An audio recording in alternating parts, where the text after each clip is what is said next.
teman-teman, perkenalkan nama aku Indriwati Panjaitan dengan NIM 3322511016 dari kelas GM2A Malang.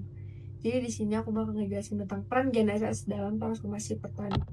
Nah, jadi mungkin aku bakal jelasin itu bagaimana GNSS, lot, dan sistem digital itu dapat mengubah praktik pertanian menjadi lebih efisien, berkelanjutan, dan berbasis data. Sebelum itu aku bakal ngeliatin tentang masalah apa aja sih dalam bidang pertanian itu. Yang pertama, keputusan subjektif. Jadi praktik berbasis pengalaman itu menyebabkan variasi hasil dan sulit untuk direplikasi. Keputusan petani itu kadang sering berdasarkan pengalaman aja ya teman-teman, sehingga hasil panen itu dapat berbeda-beda mungkin setiap musimnya. Yang kedua, resiko cuaca. Variabilitas iklim meningkatkan kegagalan panen tanpa prediksi yang handal. Jadi cuaca yang nggak menentu itu dapat meningkatkan juga untuk resiko gagal panennya. Yang ketiga, yang boros. Mungkin itu untuk dalam bidang pertanian itu pemupukan dan irigasi yang tidak terukur menyebabkan biaya yang tinggi dan dampak lingkungan. Karena jika dipakai secara berlebihan itu bisa menyebabkan biaya produksi itu mungkin lebih meningkat ya teman-teman. Dan terakhir, monitoring terbatas. Kurangnya sistem real time untuk deteksi masalah hama, penyakit, atau kekeringan.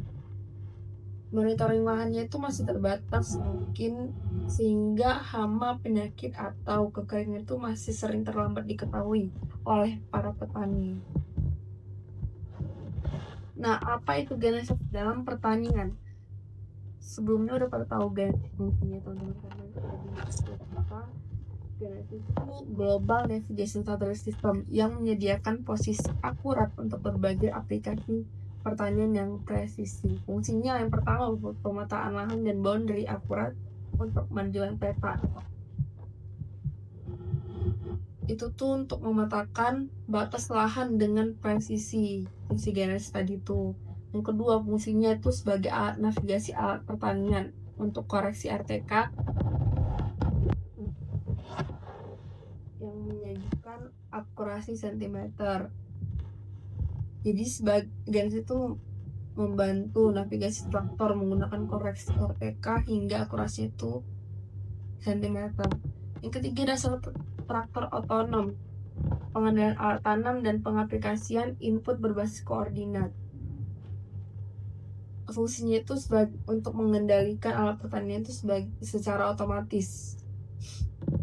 Yang terakhir, mengurangi overlap saat pemupukan atau penyemprotan dan menghemat biaya lingkungan.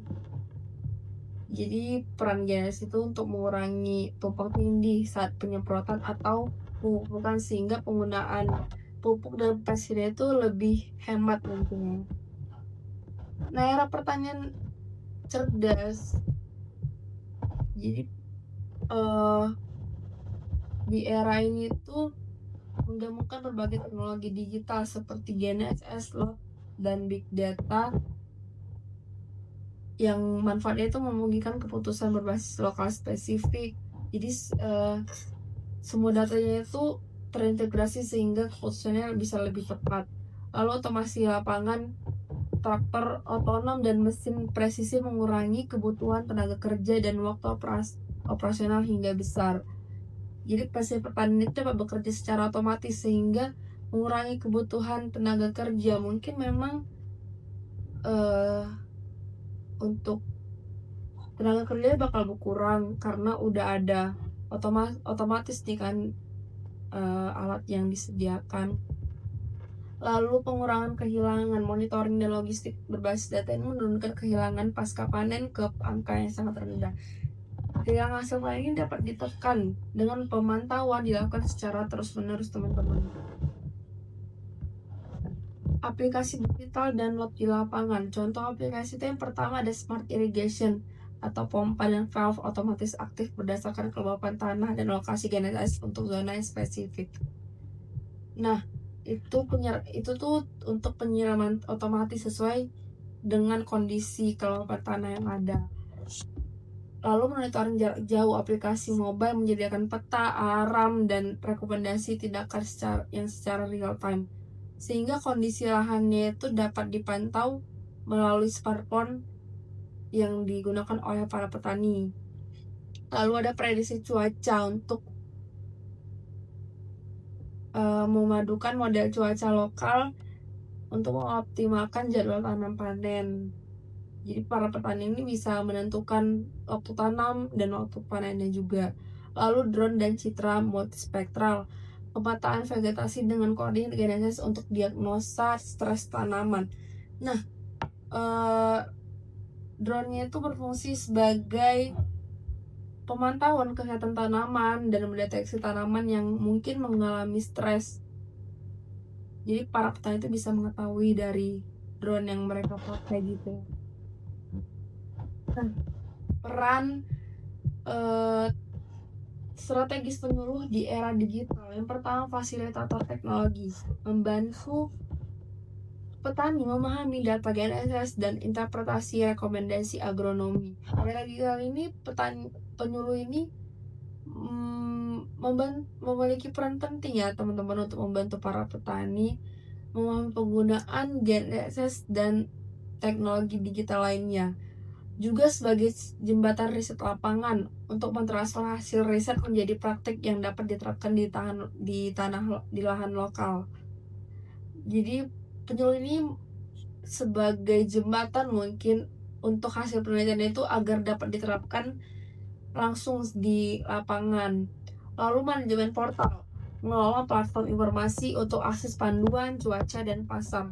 Jadi penyuluh juga berperan untuk mengelola portal informasi yang menyediakan data cuaca, pasar, dan panduan pertanian. Mungkin secara garis besarnya tuh penyuluh itu sebagai penghubung ya antara teknologi dengan petani. Nah, tantangan transformasi digital. Walaupun memiliki banyak manfaat, transformasi itu mungkin memiliki atau menghadapi beberapa tantangan yang ada. Yang pertama, literasi digital petani yang belum merata, teman-teman. Jadi nggak semua petani itu memiliki kemampuan menggunakan teknologi digital karena ya mungkin para petani udah kebanyakan banyak yang berumur mungkin ya. Juga infrastrukturnya itu infrastruktur internet contohnya itu terbatas karena juga dapat menyulitkan data real time, maksudnya karena mungkin lahan-lahan dari pertanian itu berada di daerah terpencil yang dapat menyebabkan internetnya itu atau sinyalnya mungkin terbatas di beberapa daerah terpencil ya teman-teman. Yang terakhir, perlu penguatan Balai Penyuluhan Pertanian atau BPP sebagai smart hub. Nah, karena masih ada keraguan terhadap teknologi baru untuk para petani ini, maka dari itu peran seperti yang tadi saya bilang penyuluh atau BPP itu sebagai jembatan atau penghubung antara digital dan para petani agar mereka bisa membantu petani mungkin dalam transformasi era digital di dalam bidang pertanian. Juga solusi tambahannya mungkin pelatihan berkelanjutan itu dibutuhkan, juga paket teknologi terjangkau dan model pembiayaan untuk adopsinya untuk skala kecil. Untuk keberlanjutan dan efisiensi, yang pertama hemat air. Irigasi presisi ini mengurangi penggunaan air tanpa mengurangi hasil. Maksudnya itu teknologi pertanian modern ini juga mendukung keberlanjutan lingkungan dengan cara menghemat air melalui irigasi yang presisi mungkin ya. Lanjut, manajemen input pupuk dan pestisida ini diaplikasikan sesuai kebutuhan zona untuk menurunkan polusi. Karena mungkin pupuk yang dipakai juga nggak semuanya itu pupuk alami ya, pasti mungkin ada pupuk buatan juga yang dipakai. Lanjut, itu ada produksi berkualitas tinggi dan trackability, meningkatkan akses pasar internasional. Untuk keberlanjutannya itu meningkatkan kualitas produk sehingga memiliki nilai jual dan peluang ekspor yang lebih tinggi. Artinya teknologi itu nggak hanya meningkatkan hasil panen, tetapi juga menjaga lingkungan dari apa yang saya baca tadi tentang keberlanjutan dan efisiensi yang ada. Mungkin saat ini menjelaskan arah pengembangan pertanian Indonesia di masa depan mungkin di 2030 teman-teman. Tujuannya membangun ekosistem agrich nasional yang menghubungkan petani, milenial, penelitian, dan industri pengolahan untuk kedaulatan pangan dan pertumbuhan ekonomi.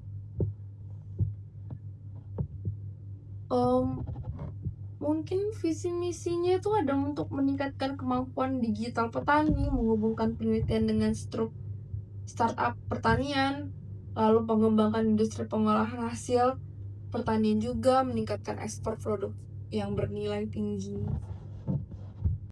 Nah, jadi teknologi itu udah hanya untuk menggantikan peran petani teman-teman, tetapi membantu para petani untuk mereka bekerjanya itu lebih efektif.